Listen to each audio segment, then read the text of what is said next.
95,5 Ras FM Jakarta, The Real Muslim Station. Sahabat, kita masih berbincang ya, dengan dua ibu tangguh, Bo, gitu Wonder ya. Woman ya. Iya, Wonder Woman nih, satu Wonder Woman-nya dari apa? Wonder Woman Jaggernya Senen. Satu lagi Bunda Lisa itu di Pondok Gede ya, Bun? Iya. Itu Bapak jadi masuk apa Wonder Woman juga ini, teman Bapak, perempuan tangguh. Amin. Ya. Nah, Bun, ini kan ada, kalau tadi Bunda Lisa kan dalam posisi aman, dalam arti sudah ini kan, sudah apa, anak-anak sudah besar gitu kan, artinya punya usaha dan lain sebagainya gitu kan gitu.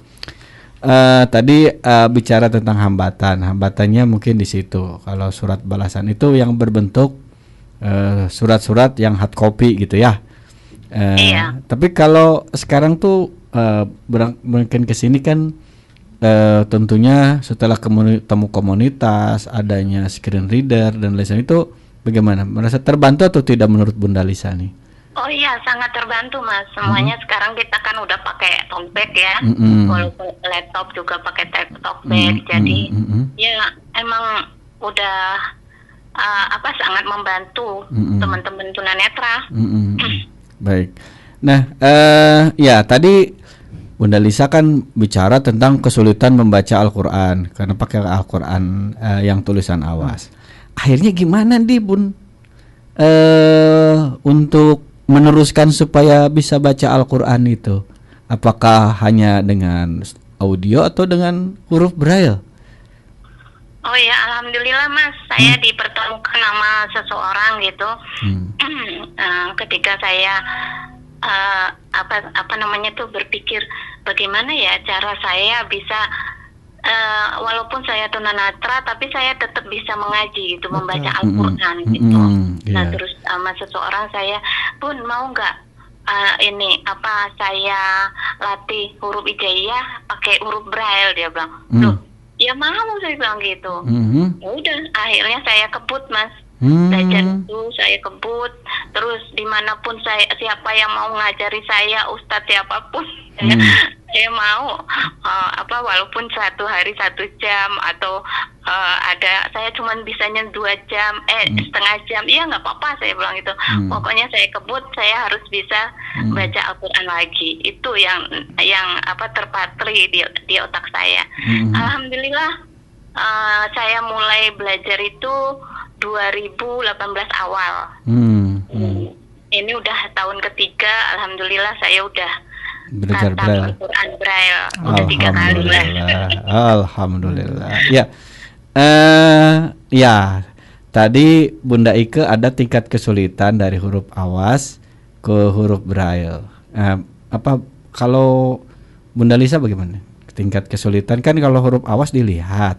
Kalau ini diraba, tapi tidak diterawang ya. Jadi awal itu sangat sulit Mas, banget banget tuh. Iya. Banget.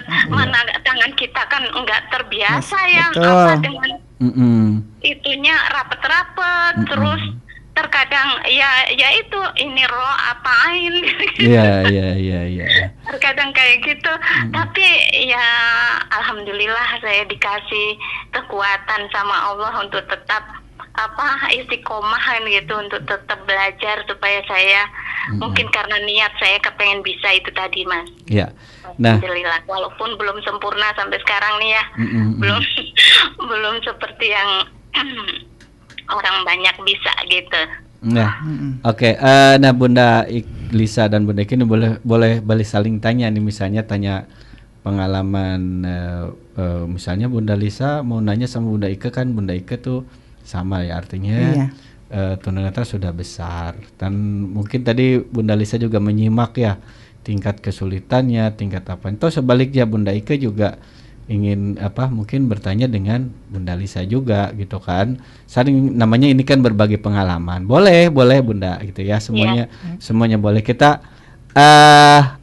Ras FM itu untuk kita semua gitu. Gitu maksudnya. Dan juga sahabat juga yang mau bertanya bisa di ketik di WhatsApp 0817 195 955. Ya silakan, mungkin Bunda Ike dulu atau Bunda Lisa dulu mau sharing, saling bertanya gitu. Mungkin saya ya mau bertanya sama Mbak Ike. Iya, apa Bu Lisa? Kenapa? Betul. Kita terakhir jumpa kapan ya? Waktu itu kita acara di kereta itu, mencoba kereta arah ke ini bandara. Oke. Ya Mbak Ike, aku mau nanya. Apa waktu tuh? Itu dari Awas ke tunanetra itu bagaimana ini belajar memasaknya Mbak Ike? Belajar memasak ya. Tetap aku kan memang low vision gitu ya. Tetap diraba juga, tetap pakai mata juga kadang-kadang gitu. Kan waktu di panti ya, di panti juga ada kita pelajaran ADL dan juga ada pelajaran yang buka warung itu loh Pak. Iya, warjok. Di sana kita jadi dari kita untuk kita. Jadi untuk WBS, dan jadi kita anak-anak nggak belanja di luar, nggak jajan di luar. Nah waktu itu aku sebagai ketua warjok waktu itu pernah. Jadi kita belanja sendiri ke pasar. Terus nanti misalkan saya bikin tuh kata ketua kepala panti bikin ini makanan, akhirnya aku bikin sandwich aja. Alhamdulillah laku. Terus pada Indomie lah gitu, masaknya gitu aja sih Bu Lisa. Kalau di rumah gitu? Kalau di rumah tetap kalau rumah ya anak minta apa, misalkan yang gampang-gampang ya, yang gampang-gampang aja, goreng nugget gitu. Goreng telur. Iya, ceplok telur. Alhamdulillah. Kata Mas Terus Boni. gimana itu Mbak? Udah tahunya kalau itu harus dibalik pakai feeling apa gimana? Iya, jangan terlalu lama aja gitu. Jadi pakai feeling aja. Tapi kadang-kadang ya gosong juga. Terkadang gosong ya. Itu kegedean api kali, ya kegedean api. Iya. Ya habis gimana ya, mata saya satu. Ya kesulitannya gimana tuh waktu awal-awal? Iya kesulitannya sangat sulit Pak. Ya ampun. Adaptasi ya. Jadi kayak gitu Bu Lisa. Sama dong. Bu Lisa juga ya. Kalau Bunda Lisa gimana? Kalau saya dalam memasak saya nggak terlalu kesulitan karena dari dulu saya punya catering kan sebelumnya gitu. Usaha catering ya. Jadi udah biasa gitu. Terus gimana Mbak Ike cara misalnya bikin minuman air panas gitu, kayak itu udah penuh apa belum gimana? Saya dikeker. Masih location ya. Saya keker Mbak. Tapi pernah ya waktu di panti dulu. Kan saya waktu itu masih jadi WBS, ya kan. Belum bisa yang namanya mijit sama sekali. Nah, jadi waktu itu punya Indomie atau mie instan ya, maaf. Satu, saya lapar tuh waktu itu, saya bikin pakai dispenser ya. Nah kirain saya ada satu, kirain saya itu saus. Nggak taunya tolak angin saya campur. Mie rasa tolak angin. Terus saya rasa dong, ini gitu rasa, langsung aku buang. Itu herbal. Akhirnya ya Allah begini ya rasanya ya. Udah lagi lapar terus makan angin. Ya udahlah seperti itu. Jadi kadang-kadang ya salah, kadang-kadang lupa. Ini udah ngambil karena gini, terkadang gini Mas Boni, antara kemasan itu, itu memang kita harus edukasi. Antara kemasan satu sama yang lainnya itu harus beda, itu ya. Karena bisa jadi ketukar. Kemarin waktu yang lalu pernah saya ceritakan. Nah itu yang terjadi kepada Bunda Ike juga begitu. Mending kalau gitu. Cuma kalau kalau yang dimasukkannya itu misalnya obat nyamuk. Betul. Atau apa gitu kan, itu berbahaya. Atau autan ya kan? Ya ada kan obat nyamuk yang oles dan lain-lain. Nah itu ya Allah. Nah itu berbahaya. Nah ya tadi kalau Bunda Ike kan masih bisa dikeker gitu ya, ketika tadi pertanyaan Bunda Lisa ya. Iya. Kalau saya karena saya mungkin tunanetra dari kecil.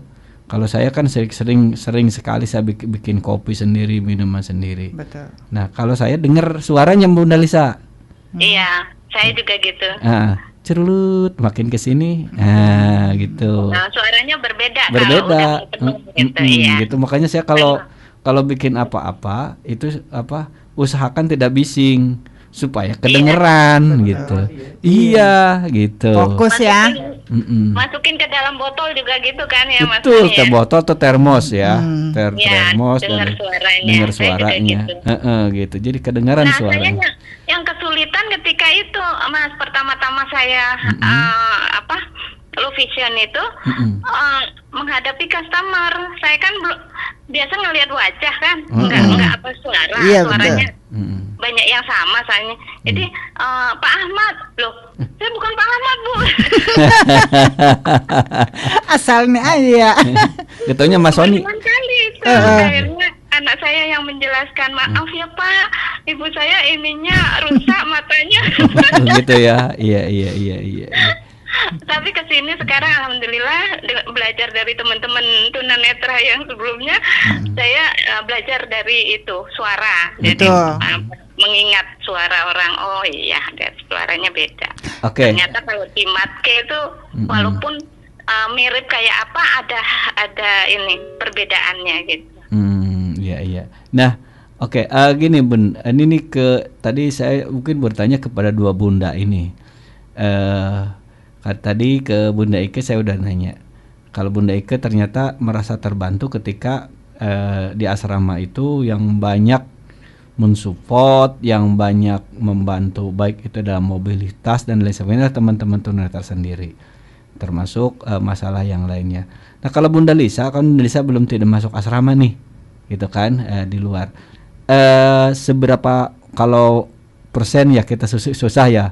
Seberapa jauh kira-kira teman-teman kita sendiri, tunanetra sendiri membantu diri kita dalam kondisi ketunanetraan gitu, Mbak? Kalau saya dengan teman-teman tunanetra itu terbantunya tidak secara langsung ya, Mas Sony, tapi saya melihat cara kerja mereka, cara mereka ini misalnya jalan menghadapi kerikil, misalnya menghadapi tangga gitu. Oh iya, dari situ saya belajar, saya ingat di otak saya, terus saya ini oh iya benar, emang nuntun tunanetra harus begini ya, itu terus saya praktekkan ke anak-anak. Kalau nonton Bunda tuh begini gitu. Gitu. Bunda tahu iya dari teman-teman tunanetra. Padahal saya nggak nanya, tapi saya belajar, saya mengamati itu aja. Belajarnya di lapangan ya?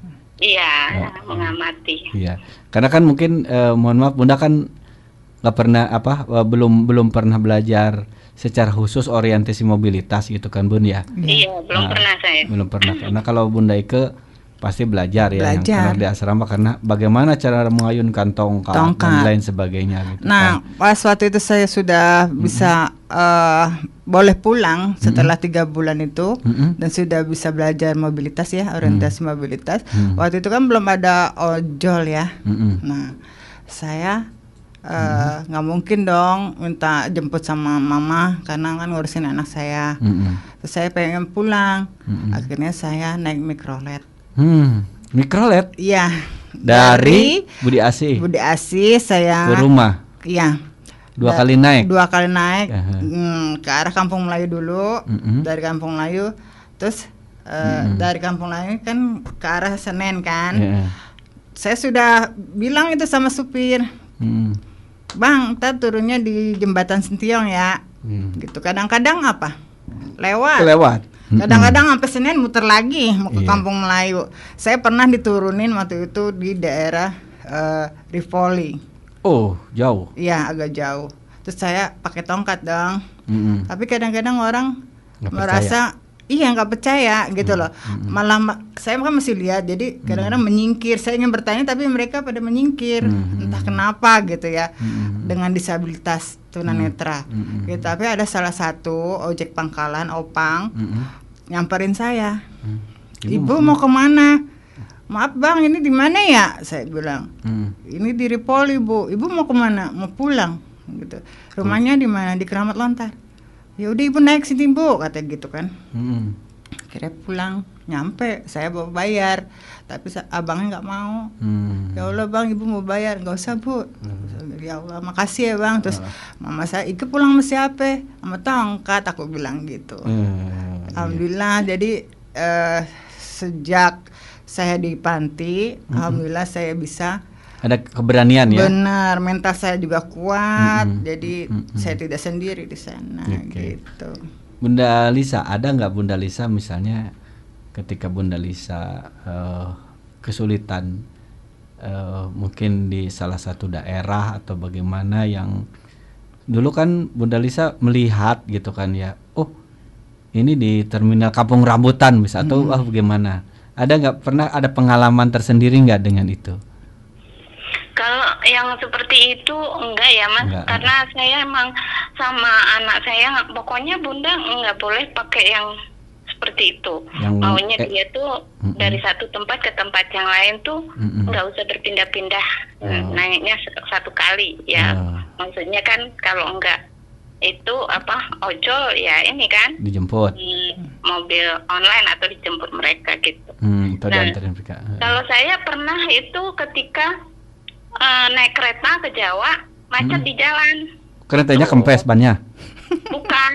Oh, kereta banyak kempes. ada penghalang lah gitu. Terus lama sampai berjam-jam. Oh, di portal kali jalannya Mbak? Betul, PPKM. Berdua sama temen itu. Nah, terus akhirnya udah turun sini aja.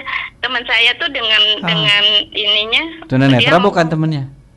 Kenapa? Enggak, temen awas, tapi belum pernah ke Jawa. Terus dia dengan ininya, dengan PD-nya, PD-nya ngomong udah nyampe Semarang ini katanya, bentar lagi udah Semarang, udah yuk kita sini aja. Nggak taunya itu Mas, di ujung sana itu ya kebun orang ya sawah, tapi banyak yang turun. Nah dari situ saja. Enggak. Oh berarti turunnya bukan di stasiun? Bukan, karena kan udah berjam-jam nggak ini orang banyak yang turun, jadi kita ikut-ikutan turun. Terhalang, gitu. Berarti turunnya loncat dong? Loncat. Nggak terlalu tinggi sih, tapi terus. Nah dari situ saya berpikir gini, oh iya ternyata nggak selalu saya kalau pergi dengan orang lihat nggak tunanetra bisa aman gitu. Betul. Nah suatu kali saya pergi dengan teman tunanetra sama-sama naik bus, ya aman, nyampe di tempat aman, balik lagi aman, kok lebih aman ya saya jadi gitu berpikirnya. Buktinya utuh sampai sekarang itu ya. Iya. Sampai sekarang masih bisa kemana-mana. Iya. Alhamdulillah. Iya, yang lucu itu sepengalaman saya dengan Bunda Lisa itu bulan Ramadan kemarin kan, turun di Pasir Koja, kita online-nya kelewatan dikit. Iya. Iya, pokoknya kalau tidak menemukan kesulitan itu namanya diragukan lu tunanetra apa bukan kan gitu. Kalau misalnya masih nggak nabrak diragukan ketunanetraannya kan gitu. Betul. Iya, itu udah berbagi pengalaman yang seru. Jadi satu sama lainnya berbeda meskipun memang yang satu tunanetra keduanya tadi tunanetra dewasa. Tapi tadi Bunda Ike ketika tunanetra itu sudah menjadi single parent, artinya sudah tidak rumah tangga. Apa artinya tidak punya suami? Iya. Ketika Bunda Lisa gimana? Ketika dinyatakan total blind itu suami masih ada? Iya itu. Ketika itu sudah mulai ada tanda-tanda itu. Terus suami saya kebetulan terus sakit kan, nggak lama meninggal. Nah dari situ saya kan sering nangis Mas. Nah ternyata itu memperparah itu. Oh, memperparah ke mata ya? Iya. Jadi tadinya 50% langsung jeblek 70%. Gitu ya. Jadi benar-benar air mata yang kita turunkan itu bukan ibaratnya dengan depresi ya, itu udah depresi mungkin. Jadi menambah itu mengurangi penglihatan ya. Menambah parah gitu. Oh gitu. Berarti parahnya itu atau maaf blind totalnya itu setelah tidak punya sudah saya meninggal di sini. Blind total Mas, saya low vision. Oh low vision, oke sorry. Ketika low vision itu sekarang berarti kondisi atau menjadi dinyatakan tunanetra itu berarti Bapak sudah tidak ada itu gimana? Suami udah udah nggak ada. Ketika suami ada, saya masih fine aja. Iya, artinya belum dinyatakan tunanetra kan begitu dari pihak dokter lah gitu. Iya. Lalu Bunda Lisa kan punya anak berapa, Bu? Bunda Lisa anaknya berapa? Anakku 4. Oke. Ketika dinyatakan Bunda Lisa menjadi tunanetra, lalu apa komen-komen dari anak-anak? Nggak ada. Mereka nggak pernah mendapat langsung dari dokter kalau ibu kalian begini, enggak. Cuman mereka ngelihat perubahan dari saya gitu. Nih, contohnya nih, misalnya ada air yang harus dihindari jalan gitu, tapi kok saya lewat aja gitu.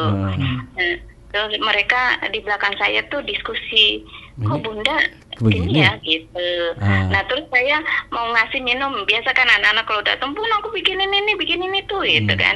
Nah saya tuh salah ngasih gitu loh. Yang ini harusnya si A, yang itu si B. Nah akhirnya ujung-ujungnya kok salah sih Bun, kok ini nih gitu. Nah ujungnya daripada mereka bertanya, akhirnya saya cerita. Penglihatannya udah mulai begini, gini. Terus kalian gimana? Malu enggak? Nyesal enggak? Gitu. Enggak, katanya. Biarin, orang lain biarin, tetap Bunda kami kan gitu. Alhamdulillah. Kalau jalan-jalan gitu, yang di tenteng saya Mas. Bukan pasangannya masing-masing. Atau anaknya gitu. Iya, sama seperti saya juga. Iya, jadi berebut tuh mau gandeng saya gitu. Ya alhamdulillah saya di situ merasa terbantu banget sih. Alhamdulillah anak-anak kita tidak merasa malu mempunyai seorang ibu seperti kita. Gitu. Nah, ini kan Bunda Ike nih. Sekarang anaknya umur berapa? 15 tahun, SMA kelas 1. SMA kelas 1. Nah, ini kan yang menjadi pertanyaan kita itu ketika kalau di tetangga dan lain sebagainya pergaulan kan otomatis mereka bergaul, mereka apa gitu kan. Nah, sejauh mana dekat anak Bunda Ike dengan ibunya gitu kan gitu. Iya. Dekat banget anak saya. Oh, gitu ya. Jadi seperti ibu kepada anak, kadang-kadang seperti sahabat, bercanda, apalah, kadang berantem berdua karena kita sehari-hari memang berdua aja gitu loh. Kemana-mana misalkan ada malam ada minta pijit di gang sebelah gitu. Diantar jemput gitu. Alhamdulillah ntar disediain tuh nih Bu sendalnya gitu. Terkadang tas aku dibawain. Ya kayak kemarin waktu lebaran aja kita sempet bersilaturahmi ke tetangga-tetangga gitu. Jadi orang yang ini anak mau nuntun ibunya gitu. Iya kan? Anak saya nggak malu katanya. Iya. Artinya gini, apalagi kan dari SD ke SMP, SMP ke SMA itu kan masa peralihan. Betul. Iya kan, masa peralihan yang mungkin tingkat malu atau tingkat apa kan biasanya besar. Nah, ketika mereka atau dia atau anak kita sedang bermain kah atau bergaul kah atau dengan apa atau mungkin lagi bahwa kita anak-anak anak Bunda Ike itu gimana? Apakah dia merasa minder, malu atau tidak? Tidak. Alhamdulillah ya. Karena merasa ibunya itu benar-benar seorang ibu sekaligus merawat ya. Sekaligus sebagai seorang bapak. Jadi gitu loh. Jadi ngapain malu? Ibu bisa nyari duit sendiri. Toh yang membesarkan ibu gitu ya. Iya. Nah, ketika nih dari SD lah ke SMP. Iya. Otomatis dong ketika dari SD ke SMP mendaftarkan sekolahnya. Betul. kan Bunda sendiri gitu ya. Iya. Nah, itu gimana dibawa nih anak kita kan? Iya. Gitu ke sekolah itu. Semua guru dari SD, SMP, dan sekarang SMA, saya memperkenalkan diri bahwa saya tunanetra. Saya tidak malu. Iya. Gitu loh. Dan anak kita juga tidak malu juga gitu kan? Alhamdulillah. Iya. Oke. Alhamdulillah ya. Betul. Karena mungkin kenapa saya itu supaya sahabat Ras FM paham. Jadi keadaan kita disabilitas itu bukan aib. Betul. Gitu ya, tapi memang anugerah gitu ya. Buktinya Bunda Lisa tadinya berpenglihatan, sekarang dikurangi penglihatannya dalam artinya low vision atau dalam kategori tunanetra, tetap tegar. Yang kedua, Bunda Ike yang cukup luar biasa menjadi perempuan tangguh juga. Dari tadinya bekerja, terus kemudian rumah tangga, single parent, kemudian dinyatakan tunanetra, alhamdulillah sekarang masih alhamdulillah sekarang tangguh gitu yang menghadapi ini gitu, itu menghadapi kesulitan demi kesulitan. Nah, Bunda Lisa sekarang usahanya masih berjalan ya? Alhamdulillah masih berjalan, Mas. Iya. Nah, dibantu sama anak. Ya, sekarang apa nih kira-kira yang ingin Bunda Lisa sampaikan kepada khususnya kepada sahabat Ras FM sambil kita tunggu jelang azan zuhur gitu, Mbak. Halo? Halo, Bun? Halo? Bunda Lisa. Bunda Lisa. Mungkin. Aduh, halo? Sinyalnya nggak bagus, Mas. Gimana? Halo, sekarang jelas? Halo, ya.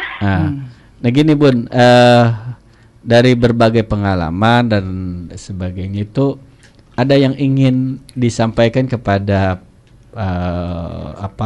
sahabat Ras FM sebelum jelang zuhur nih, kan gitu. Oh iya. Yang saya ingin sampaikan ya hanya bersyukurlah dengan apa yang ada pada diri kita sekarang ini, apa yang sudah diberikan Allah pada kita, pelihara dengan sebaik-baiknya, karena kedepannya kita tidak tahu apa yang akan terjadi terhadap diri kita. Jadi ketika kita mempunyai apa yang kita ada, rawatlah dan nikmati. Itulah karunia yang Allah berikan kepada kita yang harus kita syukuri. Itu aja, Mas. Oke. Baik Bunda Lisa ya, karena mungkin sebentar lagi azan zuhur, nanti kita akan ngobrol lagi dengan Bunda Ike yang ada di studio. Terima kasih Bunda Lisa, mohon Bunda maaf Lisa, nih. Sampai ketemu. Mohon sehat selalu ya. Iya, semangat ya. Iya. Nanti kita ketemu lagi. Iya, terima kasih. Danda Bunda Lisa, assalamualaikum. Oke, baik sahabat Ras FM, sebentar lagi kita akan jelang waktu zuhur untuk daerah Jakarta dan sekitarnya. Kita break dulu untuk waktu zuhur, tetap pantang terus di Ras FM 95,5 Ras FM Jakarta, The Real Muslim Station.